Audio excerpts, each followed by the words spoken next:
सिद्धाणं नमो आयरियाणं नमो वज्रायाणं नमो लोये सवसाउणम। पंच परमिष्टि भगवंतों की, गणाचार्य भगवान विराग सागर जी महामुंडराज की, पट्टाचार्य भगवान गुरुवर विशुद्ध सागर जी मुंडराज की,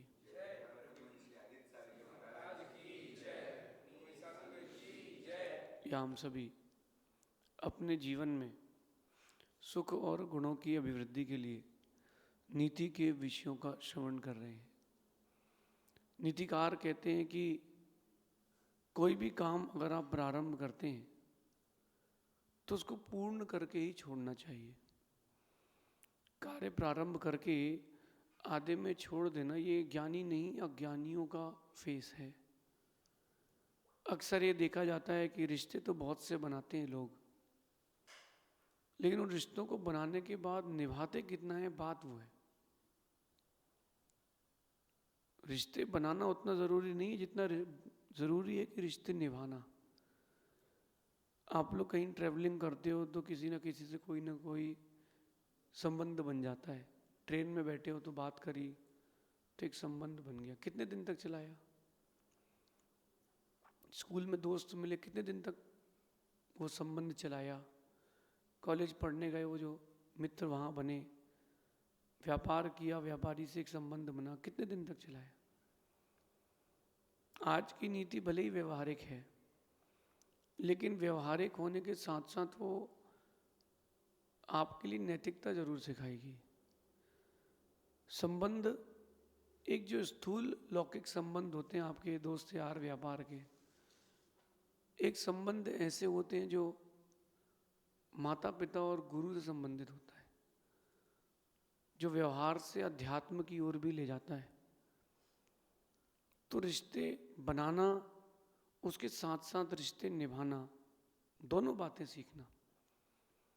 कई बार ऐसा होता है कि परिस्थितियां कुछ ऐसी उपस्थित होती है, व्यक्ति की मनस्थिति विकृत हो जाती है, और विकृत होने के बाद उसको संबंधों की जो पवित्रता रहती है उसका ज्ञान नहीं रहता।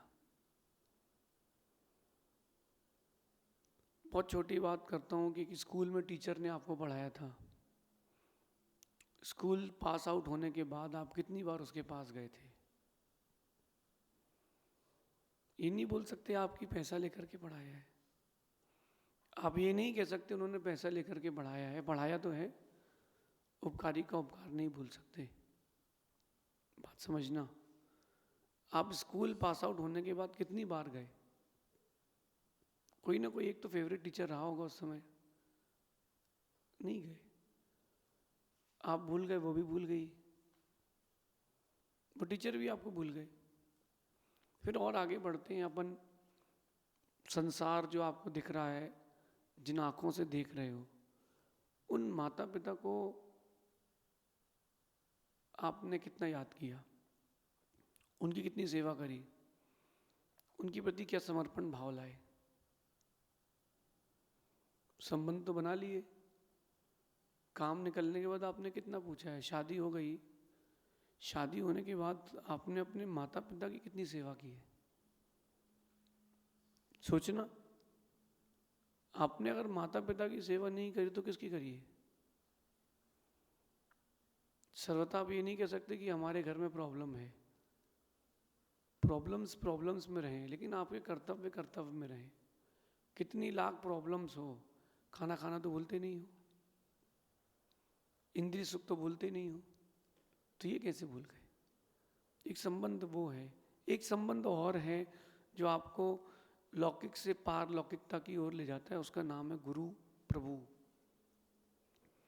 उनसे भी संबंध बनाए हैं। अब आप बताओ कि उनसे संबंध बनाने के बाद आपने उनके उस संबंध को कितना निभाया है? जब तुमको जरूरत थी तो गुरु तुम्हारे साथ थे, जब उनको जरूरत थी तब तुम उनको भूल गए। अथवा कोई ऐसी और शख्सियत आई आपके गुरु से प्रभावी, और आपने गुरु को छोड़कर वापस उनको ज्वाइन कर लिया। नहीं, आज से आप ही हमारे गुरु हो। नहीं, ऐसे प्रभावित नहीं होना, ऐसे प्रभावित नहीं होना। जिसने दीक्षा दी हो, शिक्षा दी हो, ऐसे गुरु को भी भूल मत जाना। मैंने बहुत सारे साधुओं को देखा है, मुख्यमंत्री जैसे ही आता है, प्रधानमंत्री जैसे ही उनके पास आता है, तो जो शताब्दी के सबसे बड़े आचार्य रहते हैं, हाँ वो मेरे गुरु हैं, उसको थोड़ा ना पता है। अच्छा आप उनके ही शिष्य हो, अपने आप को कन्वर्ट कर लिया। नहीं, रिश्ते बनाना सीखें, रिश्ते निभाना भी सीखें। रिश्ते बनाना सीखें और रिश्ते निभाना भी सीखें। अगर आपने बना के छोड़ दिए हैं तो आप यही मानना कि तुमने एक बीज पेड़ में डाल के छोड़ा था, ध्यान नहीं दिया, सूख गया है। तो तुमने खाद दिया ना पानी दिया। ऐसे ही रिश्ते हैं, बनाओ, उतने ही बनाओ जितने निभा पाओ। ज़्यादा बनाने की कोई ज़रूरत नहीं है। और बनाना वही रिश्ते जो तुमको तुमसे दूर ना कर दे, जो तुमको तुम्हारों से दूर ना कर दे। रिश्ते बनाने का मना नहीं है, तो दुनिया है, संबंधों का स्थापन तो होता ही है, लेकिन देख के, सोच के, समझ के, कहीं ऐसा ना हो जाए कि जग हंसी हो जाए कि यार इससे कोई मतलब नहीं, तो काम निकाल के छोड़ देता है। आपको बहुत लोगों को ऐसे, बहुत सारे लोग मिले होंगे कि रात गई और बात गई, काम हुआ और वो भूला। और यहाँ तक कि बड़े बड़े लोगों को मैंने देखा है कि काम हुआ और वो भूल गए। कौन तुम? हम तो जानते नहीं, हम जानते नहीं कौन तुम। एक बहुत बड़ी साध्वी जी थी, और चातुर्मास हर संप्रदाय में होते हैं, उनके संप्रदाय में चातुर्मास हुआ।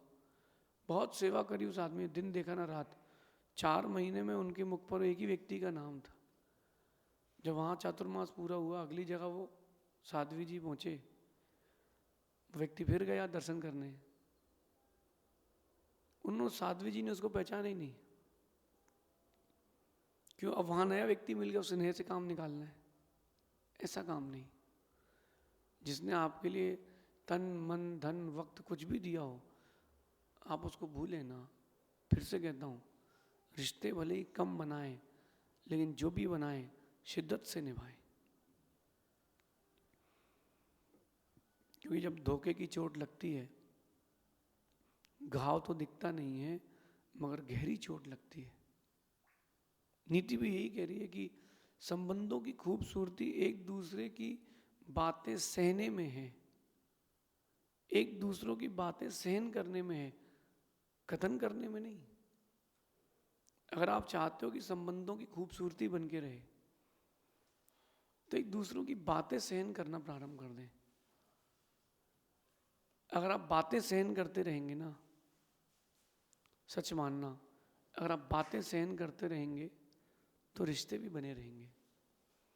वहीं जो लोग कह देते हैं, उनके संबंध टिक नहीं पाते। कह देना अच्छी बात नहीं है, सह लेना अच्छी बात है। बेटा बोले कि कब तक सुनेंगे माँ की, पिता की? एक बार जरा सोचना, तुम जब 9 महीने गर्भ में थे, तुम्हारी माँ ने कैसे पाला है, कैसे पैदा किया है, कितने डॉक्टरों के पास गई तब जाके तुम हुए हो।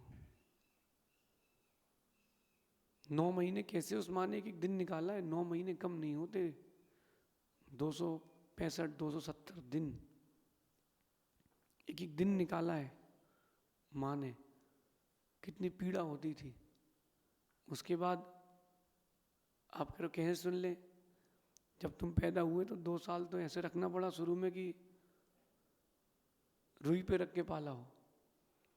फिर उसके बाद तुमने जिद की हो तो तुमने अपनी माँ के ऊपर, पिताजी के ऊपर हाथ भी छोड़ा है, बाल भी खींच लिए गुस्से में, चीज़ें भी फेंकी है। उन्होंने सहन किया कि नहीं? तो तुमको भी सहन करना चाहिए। उन्होंने तो कुछ नहीं कहा। 4 साल का बच्चा, एवरेज में एक बात करूं मैं तो, हर दिन 400 प्रश्न पूछता है, और एक ही प्रश्न 4-4 बार पूछता है। ये क्या है? पंखा है। ये क्या है? पंखा है। ये क्या है? पंखा है। जब जब पूछा तो पिताजी ने तभी तब उत्तर दिया ना। आज पिताजी ने पूछ लिया बेटा कहाँ जा रहे हो, सब बताऊं क्या, सब बताऊं तुमको कहाँ जा रहा हूं। तुमको बीमारी हुई तो वो ऑफिस बंद करके दवाई लाए थे, और वो बीमार पड़ गए तो परसों आप आएगी, अभी मैं बिजी हूं। बेटा मेरा फोन खराब हो गया है, तो आप वो करना भी क्या है, पेपर पढ़ लो, टीवी देख लो। ये जवाब माता पिता को दिया है, धीरज रखना, ये दिन तुमको भी देखना पड़ेंगे। माता पिता ने कहा बेटा मंदिर चलो, नहीं नहीं हम नहीं जाते, हमारे को इतना कहाँ टाइम नहीं है। वृद्ध हो गए माता पिता को कह रहे मुझे मंदिर ले जाओ, ऑटो कर लो आप फिक्स, एक ऑटो वाला आएगा ले जाएगा, मेरे पास टाइम नहीं है। करो करो, तुमने इतना पवित्र संबंध माता पिता का, तुमने उस पर ध्यान नहीं दिया, तुम भी जब बड़े होगे तुम्हारे पर भी कोई ध्यान नहीं देगा। इसलिए रिश्ते निभाने की जो खूबसूरती है वो एक दूसरों की बातें सहने में है, कहने में नहीं। गुरु शिष्य का भी संबंध क्यों ना हो, किसी परिस्थिति में गुरु ने अगर डांट दिया है तो उसको भी सहन करना सीखो। और मेरा मानना है कि जो गुरु हैं उनको अपने शिष्य को अकारण डांटते भी रहना चाहिए, ताकि लाड़ प्यार से ज्यादा बिगड़े नहीं। कोई भी कारण नहीं तो भी डांटो, इतना डांटना कि उसको आदत हो जाए कि डांट तो पड़ेगी। इसलिए कहना नहीं, सहना। अगर आप शिष्य बने हो किसी के तो सहने की आदत डालो, हर चीज को सहना सीखो। जो सह लेता है वही ऊंचा होता है। एक बीज जमीन में गया और छोटा सा पौधा हुआ, उसके चारों तरफ एक जाली लगा दी गई, ईंटों की बाड़ी लगा दी गई। पेड़ सोचता है कि बताओ कैसा है मेरा माली, दुनिया को मेरा रूप देखने नहीं दे रहा, मुझे दुनिया देखने नहीं दे रहा। और माली सोच रहा है कि भाई तू ढक के रहे, अभी बकरी खा जाएगी। और पेड़ ना माने और यहाँ वहाँ से निकल जाए तो बकरी खा जाती है। लेकिन माली ने उसको ढांक के रखा। जब बड़ा पेड़ बन गया तो उस बाड़ी को उसी ने तोड़ा था। गुरु भी ऐसे ही करते, ढांक के रखते, नहीं अभी नहीं, अभी समय नहीं हो भरने का, अभी रुको, वक्त आएगा तब तुमको दुनिया के सामने प्रेजेंट करूंगा। लेकिन शिष्य वो चीज समझता कहाँ है, उसको तो लगता है कि हम भी दुनिया में आगे बढ़े, हम भी कुछ करके दिखाएं। गुरु की आज्ञा का पालन करना,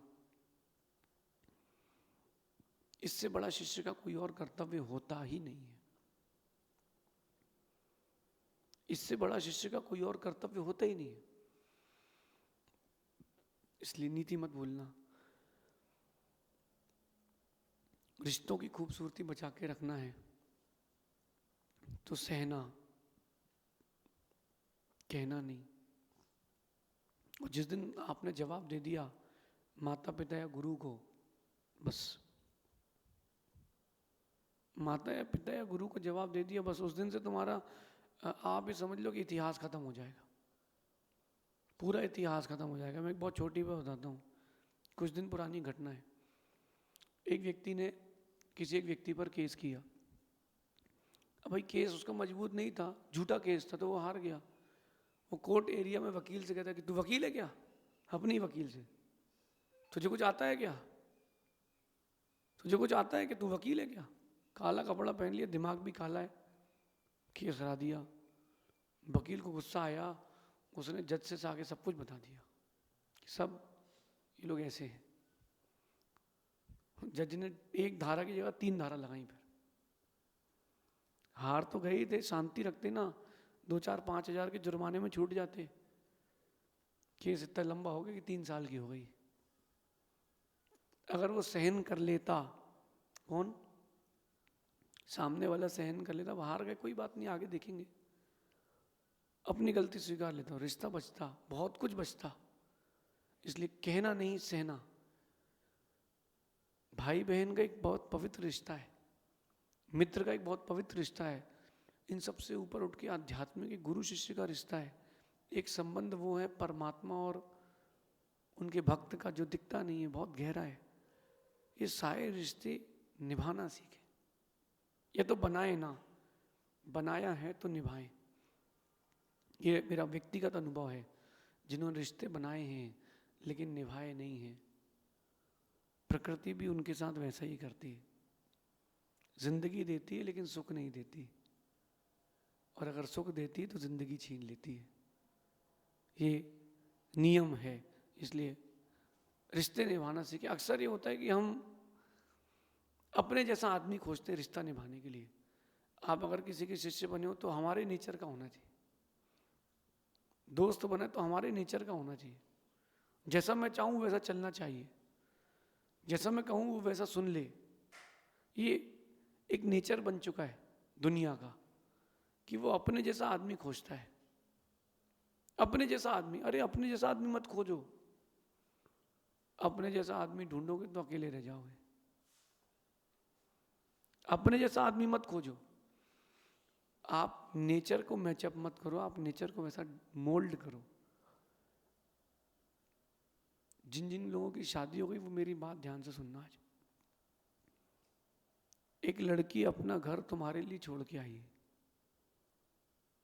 आपके लिए तो छोड़ के आई ना घर, वो तुम्हारे लिए घर छोड़ करके आई है। सब कुछ, पूरी जिंदगी बदल दी उसने। जिन माता पिता ने जन्म दिया उनको छोड़ के अब आपसे पूछता हूँ, अगर ये सिस्टम रिवर्स होता कि लड़के को शादी करके लड़की के यहाँ जाना पड़ता, लॉन्ग लाइफ, जाते क्या? अपने माता पिता, अपने सारे रिश्तेदारों को भूल जाओ। साल में एक बार मिलेंगे 10 दिन के लिए, जाते क्या? नहीं जाते। वो छोड़ के तुम्हारे लिए आई है ना, तो निभाना सीखो ना। अपने हिसाब से उसको एडजस्ट मत करो, आप भी उसको एडजस्ट करो। मैंने कुछ दिन पहले एक बात कही थी कि अगर लाइक किया है तो एडजस्ट भी करो, और जो लाइक करेगा वो एडजस्ट भी करेगा, क्योंकि नेचर सबका एक सा है ही नहीं। जब प्रकृति में आप घास देख लो, फूल देख लो, फल देख लो, एक ही जमीन में होने वाले नाना प्रकार के वृक्षों को देख लो, सबका अलग अलग स्वाद, अलग अलग रंग होता है। तो हर व्यक्ति का अलग अलग रंग होता है। क्यों ना अपन उस रंग को ना मैच करने की, उसमें मैच हो जाए। अपने जैसा आदमी ढूंढोगे तो अकेले रह जाओगे। सबका अपना अपना स्वभाव है, झुककर चलेंगे तो ये रिश्ते निभा पाएंगे। रिश्ते निभाने की सिर्फ एक ही कला है, उसका नाम है झुक करके चलिए। जो अकड़ के चलता है सिर फूटता है उसका। अकड़ के ना चले। रिश्ते निभाना हो तो झुक करके चले, मिल करके चले, विनम्र होकर के चले। गलती ना भी हो तो गलती स्वीकार लेना, अगर रिश्ते निभा के चलना हो तो। जीवन में सुख, शांति, सुकून का यही मंत्र है। रिश्ते बनाए हैं तो निभाएं, और निभाने के लिए झुककर चलते जाएं। जितना झुककर चलोगे उतना संबंध अच्छा बनेगा। मैंने रामायण में राम का विवाह भी देखा था। वो आज के जैसा नहीं था कि सीता को उसके भैया ने उठा लिया और राम को उसके भाइयों ने उठा लिया। जब सीता वरमाला लेके आई तो राम ने सर नीचे कर लिया। ये राम की मर्यादा और आदर्शता थी। इसी आदर्शता को आप भी लाएं, झुककर चलें, संबंध बनाकर चलें, तो जीवन में आपके कुछ एक नया दिन आएगा। शेष आगे देखेंगे। भगवान महावीर स्वामी की